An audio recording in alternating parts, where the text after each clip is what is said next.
ओडिशार एक अति प्रिय एवं गणपर्व हेउची रज। यह मुख्यतः 3 दिन धरी पालन करा जाए, जहाँ ओडिया संस्कृति, कृषि परंपरा एवं नारीत्वर प्रतीक। पहली रज हेउची प्रथम दिन, जो दिन उत्सवर प्रस्तुति आनंद आरंभ हुए।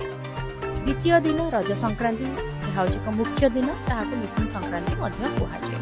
तृतीय दिन होउची भूदाह बा शेष रज, एहाकू भूमिदाह मध्य कुहाଯାଏ। ता परदिन माने चतुर्थ दिन को बसुमती स्नान कुहाଯାଏ, जेउठी पर्वर समाप्ति घटे। विश्वास करा जाए जे एही समय रे पृथ्वी माता रजस्वला हुअंती, तेणु माटी को आघात देबा उचित नुहे बा मना।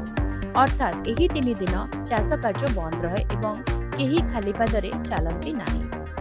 रज कहिले मन को आसे पोड़पिठा, ଏହା ସହିତ ଆରିସା, କାକରା, ମଣ୍ଡା ଏବଂ ସୁଆଦିଆ ରଜପାନର ଏକ ସ୍ୱତନ୍ତ୍ର ସ୍ଥାନ ରହିଛି।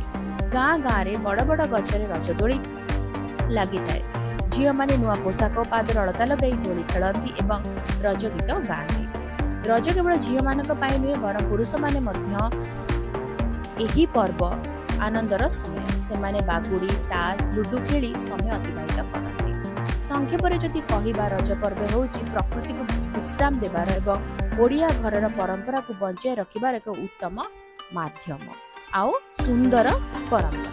ଭିଡ଼ିଓଟି କେମିତି ଲାଗିଲା ମୋତେ କମେଣ୍ଟ କରିକି ଜଣାଇବ। ଯଦି କିଛି କ୍ୱେଶ୍ଚିନ୍ସ ଅଛି କମେଣ୍ଟରେ ଲେଖିଦେବା, ଆନ୍ସର କରିବା। ଆଉ ଯଦି ଭିଡ଼ିଓଟା ଭଲ ଲାଗିଲା ତାହେଲେ ଭିଡ଼ିଓଟିକୁ ଲାଇକ୍ କରିଦେବ, ଭିଡ଼ିଓ ସହିତ ସେୟାର କର, ଚ୍ୟାନେଲକୁ ସବସ୍କ୍ରାଇବ୍ କରି ବେଲ୍ ଆଇକନ୍ ପ୍ରେସ୍ କରି ଅଲ୍ ନୋଟିଫିକେସନକୁ ଅନ୍ କରିଦେବା। ତାହେଲେ ରହୁଛି, ଦେଖା ପାଖ ଭିଡ଼ିଓରେ।